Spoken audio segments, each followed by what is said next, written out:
Bueno, vamos a empezar el estudio el día de hoy. Estamos hablando del primer retorno de los israelitas, la primera etapa del retorno de los israelitas nuevamente a la tierra prometida, después de estar eh, 70 años en el territorio babilónico por un tratamiento que el Señor quiso que así fuera. Pero el Señor no los dejó aquí en el olvido, sino todo lo contrario. Siempre estaba atento a ellos, tratándoles de hablar a ellos y dándoles esperanza. Estamos hablando de 70 años, es toda una generación básicamente.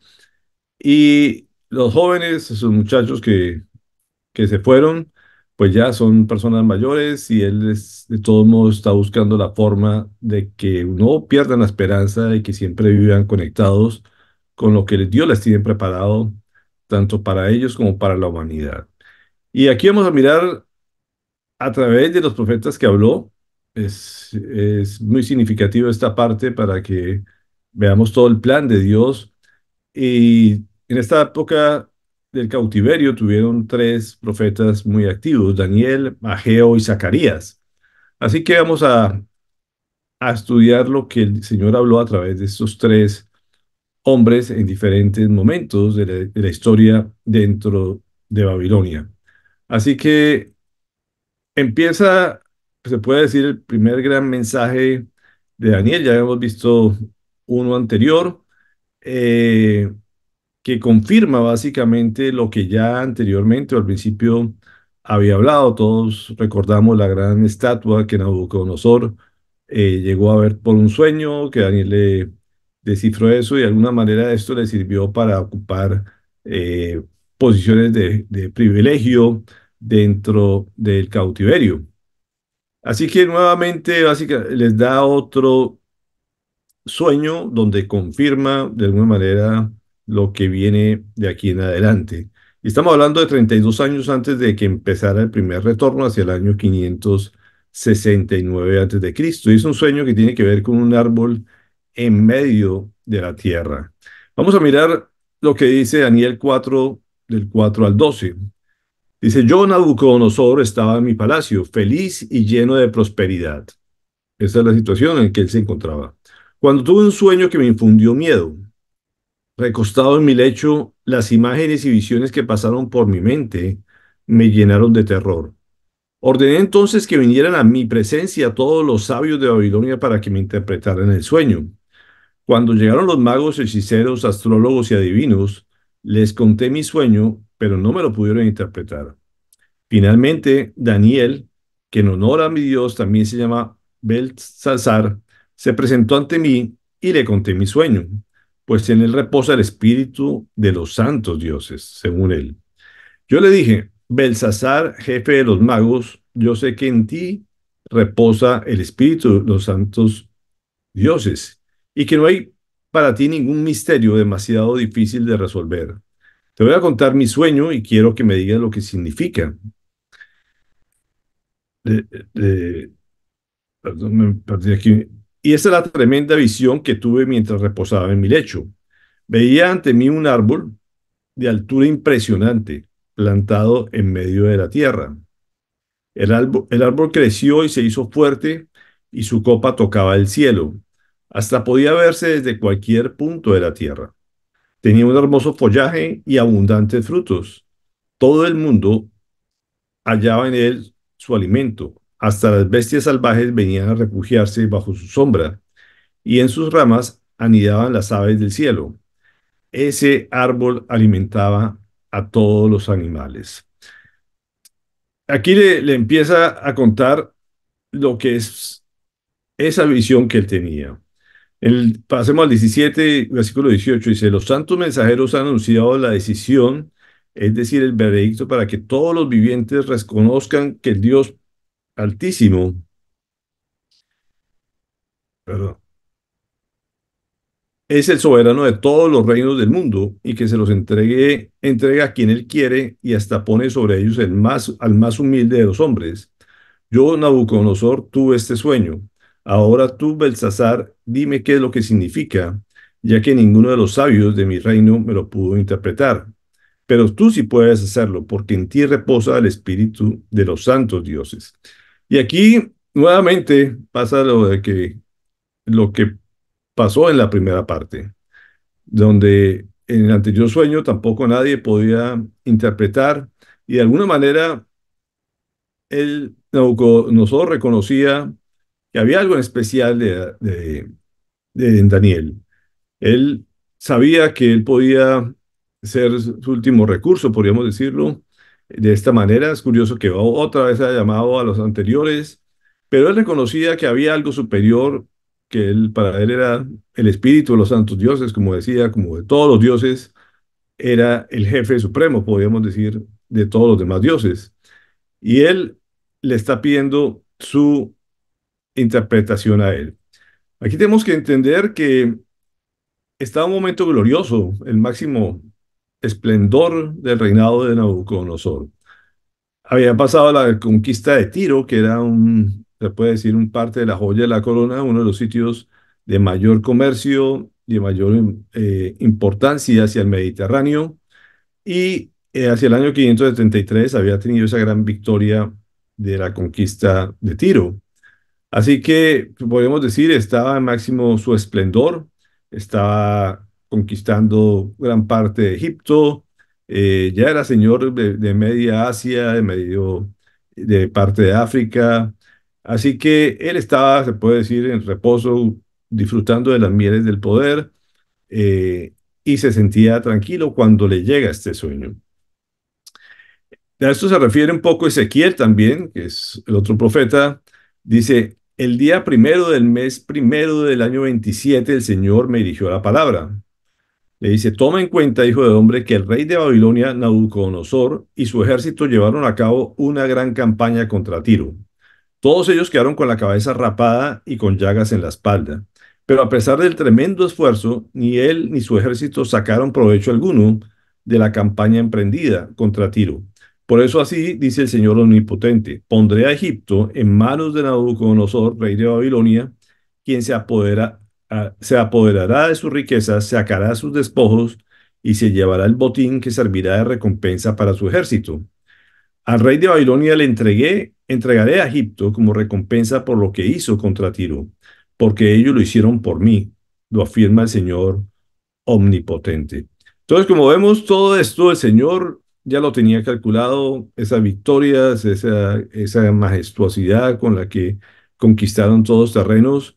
Tiro sabemos que era una ciudad de los filisteos, que era bastante incrédula hacia las cosas de Dios, enemiga más bien del pueblo de Dios. Y el Señor utilizó al mismo Egipto para acabar con Tiro, pero el Señor le entregó a Egipto, a Nabucodonosor, con todos sus tesoros, con toda su gran opulencia que también tenía Egipto. Entonces, de un imperio se comió al otro imperio, uno de los imperios más antiguos que ha habido en la humanidad, fue dominado por Nabucodonosor, así que podemos ver la grandeza que tenía en ese momento Nabucodonosor. Y aquí podemos empezar a entender qué significaba también este sueño de ese gran árbol que cubría absolutamente todo en el centro de la tierra. Así que Daniel le dice en de los versículos 13 al 16, en la visión que tuve mientras reposaba en mi lecho, vi ante mí a un mensajero santo que descendía del cielo y que a voz en cuello me gritaba, derriba el árbol y córtale las ramas, arránquele las hojas y esparce los frutos. Haz que las bestias huyan de su sombra y que las aves abandonen sus nidos. Pero deja enterrados el tacón y las raíces, sujétalos con hierro y bronce entre la hierba del campo. Deja que se empape con el rocío del cielo y que habite con los animales y entre las plantas de la tierra. Deja que su mente humana se trastorne y se vuelva como la de un animal, hasta que hayan transcurrido 7 años. Todo esto para Nabucodonosor le produjo gran espanto. Todo lo que él había visto en este sueño, la imagen era inicialmente muy próspera, muy buena, pero al final se volvió terrorífica. Y esto es lo que le está explicando Daniel, le dice en el versículo 22 al 26. Ese árbol es su majestad. Le está diciendo, ese árbol es usted mismo, que se ha hecho fuerte y poderoso y con su grandeza ha alcanzado el cielo. Su dominio se extiende a los lugares más remotos de la tierra. Su majestad veía que del cielo bajaba un mensajero santo, el cual le ordenaba derribar el árbol y destruirlo, y dejarlo enterrado para que se empapara con el rocío del cielo. Aunque tenía que sujetar con hierro y bronce el tocón y las raíces, de este modo vivirá como los animales salvajes hasta que transcurrieran 7 años. La interpretación del sueño y el decreto que el Altísimo ha emitido contra su majestad es como sigue. Usted será apartado de la gente y habitará con los animales salvajes, comerá pasto como el ganado y se empapará con el rocío del cielo. 7 años pasarán hasta que su majestad reconozca que el Altísimo es el soberano de todos los reinos del mundo y que los entregará a quien él quiere.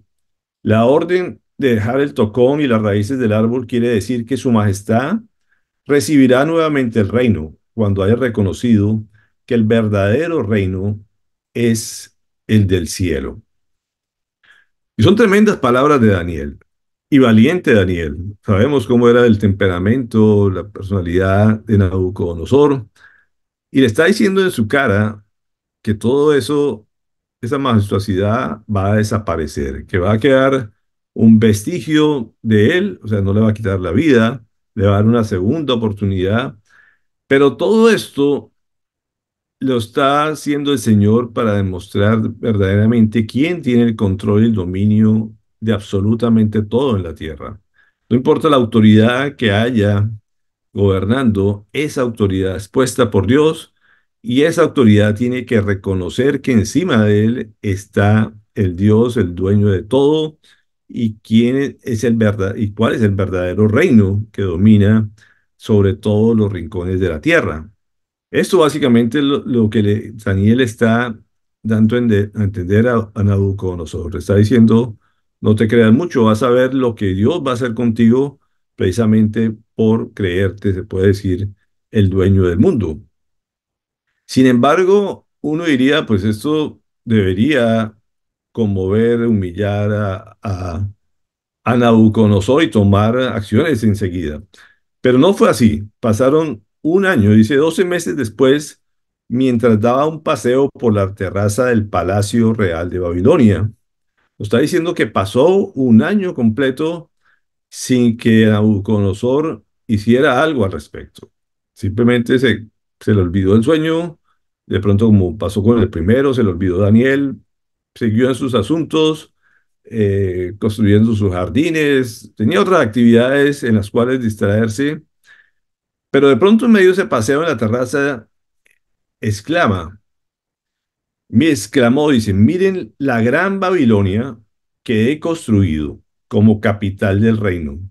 La he construido con mi gran poder para mi propia honra. Se le subió el ego a la cabeza a Nabucodonosor. Se la creyó de que él verdaderamente era el dueño de todo, que él había hecho eso con su poder y estaba completamente alejado de la realidad. Pero el Señor inmediatamente está, como digo, esperando el momento para darle la lección. Y en el versículo 31 dice, no había terminado de hablar cuando se escuchó una voz que desde el cielo decía, este es el decreto en cuanto a ti, rey Nabucodonosor. Tu autoridad real se te ha quitado. Serás apartado de la gente y vivirás entre los animales salvajes, comerás pasto como el ganado, y 7 años transcurrirán hasta que reconozcas que el Altísimo es el soberano de todos los reinos del mundo y que se los entregará a quien él quiere. Le repite las mismas palabras que le había dicho, que él había escuchado en el sueño. Esa voz que apareció del cielo le estaba recordando esas palabras un año que habían sido mencionadas un año atrás. Y uno se puede imaginar cómo es posible que un rey de esta magnitud, de la noche a la mañana, se convirtiera en un aspecto de animal y que estuviera 7 años viviendo como salvaje. Pues esta fue la lección que el Señor le dio a Nabucodonosor, como menciona el versículo 33. Y al instante se cumplió lo anunciado a Nabucodonosor. Lo separaron de la gente y comió pasto como el ganado. Su cuerpo se empapó con el rocío del cielo y hasta el pelo y las uñas le crecieron como plumas y garras de águila. Como cualquier desechable, cualquier persona de la calle, como le llaman, estuvo Nabucodonosor después de estar en el gran palacio que todos recordamos o que la historia recuerda como uno de los imperios más poderosos de la tierra, donde todo era de oro, pues ahora estaba en el campo, en el monte, comiendo pasto. Y esa era la manera del Señor de mostrar quién era el que gobernaba, quién era el que mandaba, quién era el que daba el poder, quién era el que permitía la grandeza de cualquier nación. Y eso, de alguna manera, le estaba diciendo al pueblo de Israel, yo los traje aquí, pero yo soy el que tengo el control de ustedes y de quienes los tienen, se puede decir, en su dominio. En versículo 34-35 dice, pasado ese tiempo, yo, Nabucodonosor, elevé los ojos al cielo y recobré el juicio. 7 años pasaron de esto. Entonces alabé al Altísimo, honré y glorifiqué al que vive para siempre. Y le hace esta canción. Su dominio es eterno, su reino permanece para siempre. Ninguno de los pueblos de la tierra merece ser tomado en cuenta. Dios hace lo que quiere con los poderes celestiales y con los pueblos de la tierra. No hay quien se oponga a su poder, ni quien le pida cuentas de sus actos. Y ahí vemos la respuesta de este hombre después de estar en esa condición. Llega el momento del arrepentimiento. Dice en el versículo 36, recobróse el juicio y al momento me fueron devueltos la honra, el esplendor y la gloria de mi reino. Mis consejeros y cortesanos vinieron a buscarme y me fue devuelto el trono. Llegué a ser más poderoso que antes.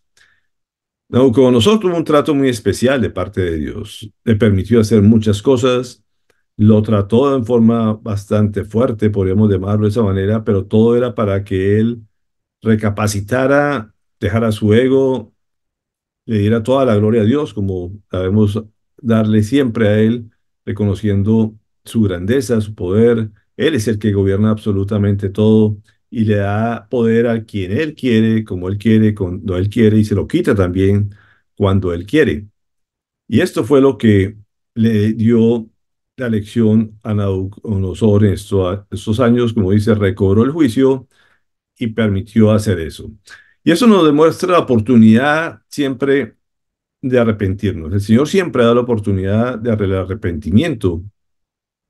Así lo expresaba también en Hebreos 12:17. Dice, después, como ya saben, cuando quiso heredar esa bendición, fue rechazado. No se dio lugar para el arrepentimiento, aunque con lágrimas buscó la bendición. Y eso hace referencia, vamos, a Esaú, que el Señor le dio también arrepentimiento, la posibilidad de arrepentirse, pero tampoco nunca lo hizo. Hay muchos personajes, como también pasó con, con Jonás, a todos les ha dado la oportunidad de arrepentirse, pero como digo, hay un tiempo para arrepentirse. Después de ese tiempo, el Señor ya sabe que el corazón se ha endurecido, que no quiere cambiar, y a veces viene el castigo, pero el Señor siempre nos da la oportunidad de arrepentirnos. Nadie puede decir que pasó la vida y que el Señor nunca le dio un trato para el arrepentimiento. De alguna manera, siempre el corazón a veces se endurece con la disciplina y en vez de humillarse ante Dios, lo que hace es renegar, protestar e irse en contra de Él, como también sabemos que va a pasar al final. Y precisamente en el final, dice en Apocalipsis 2:21, le he dado tiempo para que se arrepienta de su inmoralidad, pero no quiere hacerlo. Y esto es un cuadro que sabemos que va a pasar en el final, que el pueblo se le da, las iglesias, a todo el mundo se le da, da arrepentimiento, pero como dice, no quiere la gente a veces arrepentirse, se endurece su corazón, se va en contra de Dios, a renegar de Dios y definitivamente pierden esa oportunidad de arrepentirse. Hay muchas partes en la Biblia donde nos hablan de este problema del orgullo. es uno de los grandes males de la humanidad. Dios definitivamente detesta el orgullo. ¿De qué nos podemos enorgullecer nosotros como humanos? Si todo depende de Dios, todo nos lo ha dado Dios, lo único que nos queda es ser humildes ante Él. Y no es simplemente rebajarnos, sentirnos rebajados. Dios nos da un título a cada uno de nosotros como sus hijos, pero tenemos que entender el papel de quién es el hijo y quién es el papá. El papá es el que manda, el papá es el que provee, el papá es el dueño de todo. Nosotros simplemente podemos disfrutar de su herencia, pero no nos podemos creer que algo nos pertenece y que algo es nuestro y podemos hacer lo que querramos. Así que, como dice Proverbios 18, al fracaso le procede la soberbia humana, a los honores los precede la humildad. Esto es algo muy característico del trato de Dios. Siempre al que es humilde lo exalta, al que es orgulloso lo humilla. Así que el fracaso siempre le precede la soberbia humana. Proverbios 16, 18 dice, al orgullo le sigue la destrucción, a la altanería el fracaso. Así que ya sabemos todos los que se creen la última Coca-Cola del desierto, como dicen, la solución, los que las tiran de Mesías. Sabemos cuál va a ser su fin. El Señor siempre termina a todos estos que se creen dueños de los pueblos, de los gobiernos que manejan. El Señor se encarga de darles las lecciones tarde o temprano y humillarlos para que reconozcan de quién dependen y por qué están ahí. A veces uno le pregunta, pero usted no creo que lo haya puesto Dios. Dios dice que todas las autoridades son puestas por Él y que a todos les permite pasar ahí. Nabucodonosor no era un hombre muy digno, podríamos decir, de estar en ese lugar. Dios lo permitió y lo utilizó para castigar también a otros pueblos, para dar una lección a su pueblo amado, y simplemente fue un instrumento de Dios, pero no se le salía de las manos de él. Santiago 4:6 nos dice, pero Él nos da mayor ayuda con su gracia. Por eso dice la Escritura, Dios se opone a los orgullosos, pero da gracia a los humildes. Por eso yo, dice en el penúltimo versículo 4:37, por eso yo, Nabucodonosor, alabo, exalto y glorifico al Rey del cielo, porque siempre procede con rectitud y justicia y es capaz de humillar a los soberbios. Tremenda conclusión después del trato que recibió Nabucodonosor. Él terminó exaltando y reconociendo al Rey del cielo como el Señor de todo, como un Dios de justicia, un Dios recto y que tenía el poder para humillar a quien él quisiera. Así que de este sueño le quedan muchas lecciones, le dio un trato muy especial a este rey Nabucodonosor. Ahora pasemos al siguiente mensaje, un mensaje, como les decía, que ratifica es confirmatorio del primer sueño que le dio de esta estatua que hablaba de los imperios que iban a haber en la humanidad. Aquí vemos de una visión, de un sueño que tuvo para darle una lección a Nabucodonosor y a todos nosotros, a hablar sobre toda la humanidad, lo que iba a suceder en el futuro, para demostrar que él tiene control absolutamente de todo, y se llama el mensaje de las cuatro bestias. Es un mensaje también con unas figuras muy interesantes. Y esto lo da 15 años de que empezara el retorno. Como vemos, eran 35 años, nadie se imaginaba que las condiciones iban a cambiar. Todo el mundo decía, pues Nabucodonosor es indestructible, Nabucodonosor es todopoderoso, cada vez tiene más poder. ¿Cuándo podremos salir de su dominio, de su manejo? Y empieza el Señor a mostrar cada determinado tiempo un mensaje para que su pueblo se anime y que vean que Él tiene el control y que hay esperanza para que retorne. Y aquí es uno de los otros visiones que da, que faltando 15 años para que empezara a cambiar el rumbo de la historia del pueblo de Israel. Así que pasemos al capítulo 7 de Daniel, dice el versículo 1-3, dice, en el primer año, eso fue en el 552 antes de Cristo, del reinado de Belsasar en Babilonia. Belsasar es el hijo ya de Nabucodonosor, ya falleció Nabucodonosor, y este salió más agresivo, más dañino, se puede decir, que su padre. Este joven era bastante violento, y así que su primer año, dice, de este reinado en Babilonia, Daniel tuvo un sueño y visiones mientras yacía en su lecho.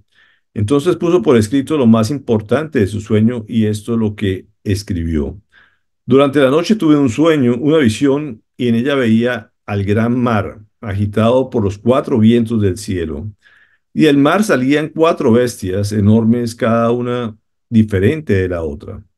Y aquí empieza la visión de estos cuatro bestias que salen del mar.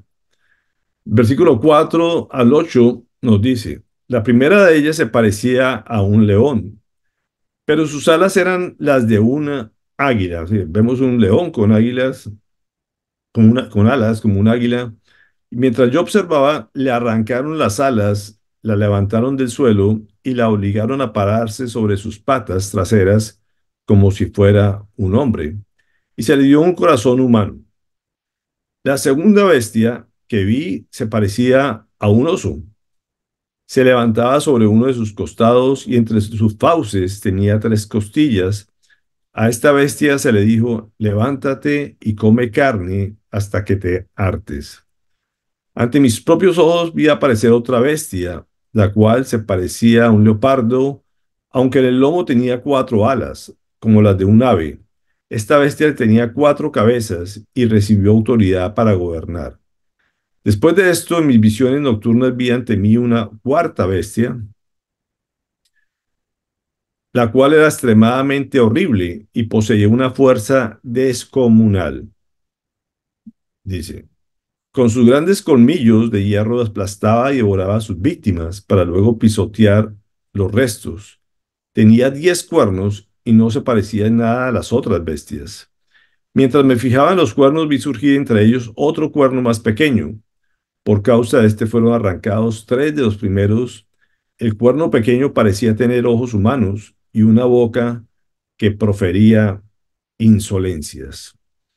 Y esta es una tremenda visión de Daniel. Hay muchas cosas de lo que significa cada una de estas partes, cada una de estas acciones. Después entraremos a ver con más detalle cada una de estas cosas para profundizar. Pero el Señor les da básicamente la explicación a Daniel rápidamente, en forma, se puede decir, ligera, sin mucho detalle, lo que significa esto. Y en el versículo 17 lo dice. Las cuatro grandes bestias son cuatro reinos que se levantarán en la tierra. Y volvemos a ver los imperios que ha habido a través de la historia de la humanidad. Como hablábamos, el primer reino tenía que ver con Babilonia, que era el que estaba en ese momento, este león con alas. En la primera habíamos visto que se refería como el oro. Después venía el oso lo que tenían sus fauces, las costillas, que tiene que ver con el imperio medo-persa. Después venía ese leopardo que habla con sus alas también, con sus cabezas, que es el imperio griego. Y por último, esa gran fiera aterradora con sus cuernos que hace alusión al imperio romano. Son los cuatro imperios que ha habido sobre la humanidad. Y esto es lo que él mismo Dios le revelaba a Daniel. En los versículos 9 al 10, bueno, esta es la relación entre el paralelo entre Daniel 2, que fue el primer sueño, con Daniel 7, en la que cada uno vuelve a representar los imperios que ya hablamos en alguna oportunidad sobre esta visión. Pero en versículo 9 al 10 le dice, mientras yo observaba esto, se colocaron unos tronos y tomó asiento un venerable anciano. Su ropa era blanca como la nieve y su cabello blanco como la lana. Su trono con sus ruedas centellaban como el fuego. En su presencia brotaba un torrente de fuego. Miles y millares le servían, centenares de miles lo atendían. Al iniciarse el juicio, los libros fueron abiertos. Y esta es una imagen impresionante que se refleja la, la magnificencia del Señor Padre, del Dios Todopoderoso en su esplendor. No podemos decir que la imagen está en la pantalla, pero bueno, es una forma de representar seguramente lo que había en la visión de Daniel. Pero en medio de esa visión aparece algo especial. Está en Daniel en versículo 13. Dice, en esa visión nocturna vi que alguien con aspecto humano venía entre las nubes del cielo. Se acercó al venerable anciano y fue llevado a su presencia. Se le dio autoridad, poder y majestad. Todos los pueblos, naciones y lenguas lo adoraron. Su dominio es un dominio eterno, que no pasará y su reino jamás será destruido. ¿A quién hace referencia precisamente esto? Específicamente al Señor Jesucristo, a quien le fue entregado el verdadero dominio de la tierra. Sabemos que todo le pertenece a nuestro Padre Celestial, pero Él quiso que su Hijo precisamente se le fuera adorado por todo lo que hizo por nosotros. Él fue el Salvador de la humanidad. Y así como le dio la oportunidad a Nabucodonosor para ponerlo en su lugar y decirle, tú no eres el que tienes control de las cosas, yo soy el que domino absolutamente todo. Así hace con nosotros. Nosotros somos el centro del universo, no somos nosotros. El centro del universo es Dios. Y a Él el que merece toda la gloria y a su Hijo a quien le fue otorgado toda autoridad, tanto en la tierra como en el cielo. Así lo habla de claro en esta profecía de Daniel. Así que lo único que nos pide es humillarnos, reconocer quién es Dios, quién es su Señor, a quién le ha dado el dominio y que ese reino nunca va a terminar. Eso es una de las cosas más hermosas que podemos entender y reconocer, es que estamos trabajando para el reino eterno. No es un reino temporal ni poderoso como el de Nabucodonosor, que pasó, se puede decir, a la historia impresionante ver ahora los estudios de arqueología que apenas se descubren muchas de las cosas de lo grande que fue este imperio, eh, que en su momento fue muy, muy grande, más grande que de pronto cualquiera de los que están en la actualidad. Y a pesar de eso pasó, desaparecieron las ciudades como el Señor lo prometió, todo quedó tapado por arena, son montañas y montañas que hay en esos lugares y apenas se descubren, se puede decir, vestigios de esa grandeza. Así que todos los reinos de la tierra de igual manera desaparecen y el Señor sigue con su reino dominando, eh, y a ese reino es de nosotros para el cual luchamos, trabajamos y creemos precisamente que algún día vamos a estar adorando a ese Rey de Reyes y Señor de Señores, el Señor Jesucristo.